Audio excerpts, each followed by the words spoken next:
안녕하세요. 새벽에 만나 시간에 함께하는 성태동 목사입니다. 우리는 말씀을 묵상하며 하나님과 가까이하고 죄와는 멀리할 수 있어야 합니다. 오늘 하루도 주님의 말씀을 통해 하나님과 더 가까워지고 죄와는 더욱 멀어지는 복된 하루가 되시기를 바랍니다. 기도하겠습니다.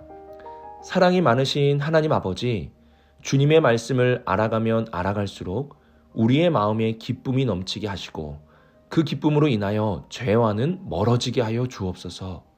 주님이 주시는 말씀이 우리 성도들의 삶에 힘과 능력 그리고 빛이 되어 주셔서 오늘도 힘차게 살아갈 수 있도록 도와주옵소서. 이 모든 말씀 예수님의 이름으로 기도드립니다. 아멘. 오늘 우리들에게 주시는 하나님의 말씀은 사무엘상 2장 22절에서 26절까지 말씀입니다. 하나님의 말씀을 함께 읽겠습니다. 엘리가 매우 늙었으니 그의 아들들이 온 이스라엘에게 행한 모든 일과 회막 문에서 수종드는 여인들과 동침하였음을 듣고 그들에게 이르되 너희가 어찌하여 이런 일을 하느냐? 내가 너희의 악행을 이 모든 백성에게서 듣노라. 내 아들들아 그리하지 말라. 내게 들리는 소문이 좋지 아니하니라. 너희가 여호와의 백성으로 범죄하게 하는도다.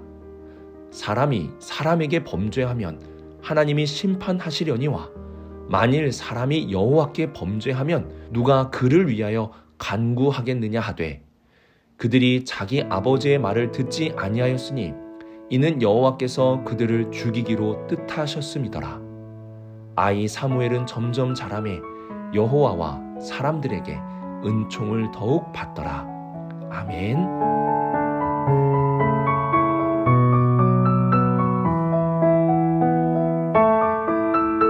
22절을 보시면 이들은 회막 문에서 수종드는 여인들과 동침하였다는 사실을 알 수 있습니다. 여기서 여인들이 누군가에 대한 해석이 조금은 갈리기는 합니다. 어떤 이는 이방 여인들로서 신전 창기들이라고 말하기도 하고 어떤 이는 성소의 일을 섬기기 위해 헌신된 여인들이라고 말하기도 합니다. 중요한 것은 하나님 앞에 예배를 드리기 전에 간음을 저질렀다는 사실입니다. 이들은 간음을 하고도 예배를 인도하는 제사장의 직분을 담당하였습니다. 이들의 악행은 모든 백성에게 소문이 났습니다. 이러한 소문이 나도 이들은 변함없이 간음을 저질렀습니다. 이러한 죄의 문제는 더 크게 나타나게 됩니다. 24절을 보시면 엘리가 이렇게 말합니다. 너희가 여호와의 백성으로 범죄하게 하는도다. 제사장의 타락은 개인의 타락으로 끝나지 않습니다. 그 타락은 반드시 백성들에게 영향을 주게 됩니다. 성경은 우리가 주님의 택하신 족속이며 왕 같은 제사장이라고 말씀합니다. 그러므로 우리의 타락과 범죄는 나 하나에서 끝나는 것이 아닙니다.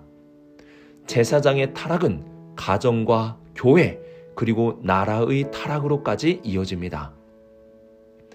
간음을 저지르고도 하나님 앞에 예배드리는 엘리의 아들들의 모습을 보면 죄에 대해서 이들이 둔감하다는 것을 알 수 있습니다. 죄에 대해서는 둔감해서는 안 됩니다. 죄에 대해서는 민감해야 합니다.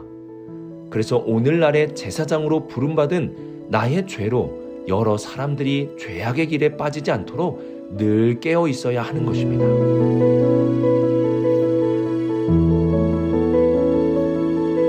25절을 보시면 엘리는 자녀들을 꾸짖습니다. 사람과 사람의 범죄에는 하나님께서 심판, 중재를 해주십니다. 그러나 제사장이 하나님께 범죄하게 된다면 그 누구도 중재나 이를 위해 대신 간구할 수가 없습니다. 제사장은 하나님과 백성 사이에 중재하고 간구하는 자입니다. 그런데 제사장이 타락하면 누가 중재하고 간구하겠습니까? 엘리는 이러한 간절함을 가지고 아들들을 꾸짖고 설득합니다. 하지만 아들들은 듣지를 않습니다. 왜 이들은 듣지 않았을까요? 25절 끝에 이러한 말씀이 기록되어 있습니다. 이는 여호와께서 그들을 죽이기로 뜻하셨음이더라. 하나님께서는 늘 우리에게 기회를 주십니다. 그러나 그 기회를 반복적으로 또한 의도적으로 무시하고 듣지 않는다면 하나님께서는 심판을 선고하십니다. 하나님께서 심판을 선고하시면 기회는 없습니다. 그래서 하나님은 엘리의 아들들에게 더 이상의 기회를 주지 않으십니다.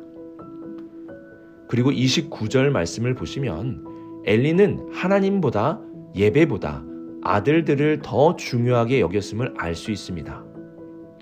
그에게 있어서 아들들은 최고였습니다. 그러나 이러한 마음은 결국 아들들을 망쳐놓았고 하나님의 심판을 받게 되었습니다. 자녀를 사랑한다면 하나님의 말씀을 자녀보다 우선할 수 있어야 합니다. 하나님을 두려워함으로 하나님을 가장 우선하며 살아갈 수 있어야 합니다. 하나님의 말씀을 우선함이 자녀들을 바르게 자랄 수 있도록 하는 길이며 하나님을 두려워하는 부모가 되었을 때에 자녀들이 하나님 앞에 바르게 설 수 있게 됨을 기억할 수 있기를 바랍니다.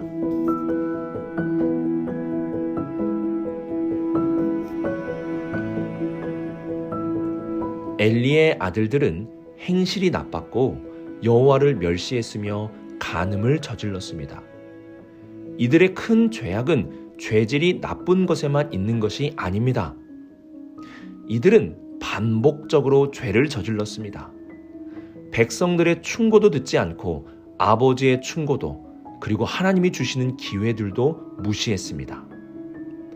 하나님은 이들에게 돌이킬 수 있는 기회를 주셨지만 그 기회를 무시하고 반복하면서 죄를 지었습니다.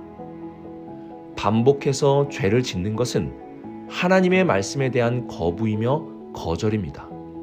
그리고 이는 완고함을 말합니다. 우리는 죄를 지음에 대해서 민감해야 합니다. 이와 함께 반복되는 죄에 대해서는 분명하게 회개하며 돌이킬 수 있어야 합니다. 반복되는 죄는 하나님의 말씀에 대한 거부이고 우리의 완고함의 모습입니다. 오늘의 말씀을 묵상하며 죄에 대하여 민감할 수 있기를 바랍니다. 작은 죄도 허용하지 않는 민감함과 반복되는 죄를 끊어낼 수 있는 결단함이 있어야 합니다. 또한 하나님을 자녀보다 우선시하고 하나님의 말씀을 더 귀하게 여길 수 있기를 바랍니다. 하나님을 우선함이 자녀들을 바르게 양육하는 길이 됩니다. 오늘 하루도 주님의 말씀을 통해 죄와 멀리하고 하나님을 가장 우선할 수 있는 우리 성도님들이 되시기를 주님의 이름으로 축복합니다. 기도하겠습니다.